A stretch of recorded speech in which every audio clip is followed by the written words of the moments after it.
আসন্ন new York সফরে বিস্ময়কর এক দৃষ্টান্ত স্থাপন করতে যাচ্ছেন ডক্টর মোহাম্মদ ইউনূস, যেটা এর আগে বাংলাদেশের কোনো রাষ্ট্রপ্রধান করেননি।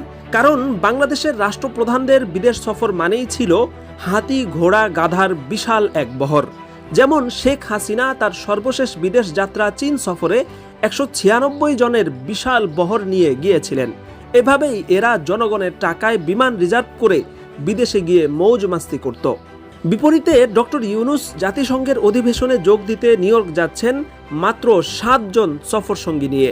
হাসিনা সরকার দেশের যে পরিমাণ ক্ষতি করে গেছে, সেক্ষেত্রে ব্যয় সংকোচনের অংশ হিসেবে ডক্টর ইউনূস এই সিদ্ধান্ত নিয়েছেন বলে জানা গেছে। পররাষ্ট্র উপদেষ্টা তৌহিদ হোসেন গণমাধ্যমকে জানিয়েছেন, আগামী 22 থেকে 27 সেপ্টেম্বর পর্যন্ত প্রধান উপদেষ্টা নিউ ইয়র্ক সফর করবেন।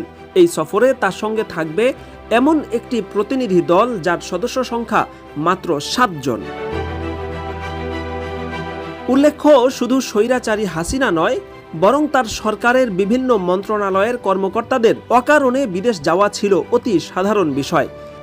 এমন কারণে তারা বিদেশ যেতেন যা দেশের অর্থনীতির জন্য শুধু ভয়াবহ নয়, বরং একই সাথে চরম হাস্যকর। যেমন নিরাপদ পানির জন্য উগান্ডায় প্রশিক্ষণ নিতে গিয়েছিলেন চট্টগ্রাম ওয়াসার 41 জন কর্মকর্তা, অথচ উগান্ডা নিজেই পানি শূন্যতায় ভুগছে।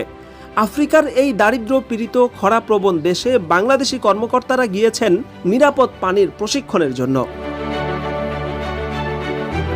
খিচুড়ি রান্না শেখার জন্য আওয়ামী সরকারের বিদেশ ভ্রমণের একটি প্রকল্প নিয়ে চরম সমালোচনা হয়েছিল।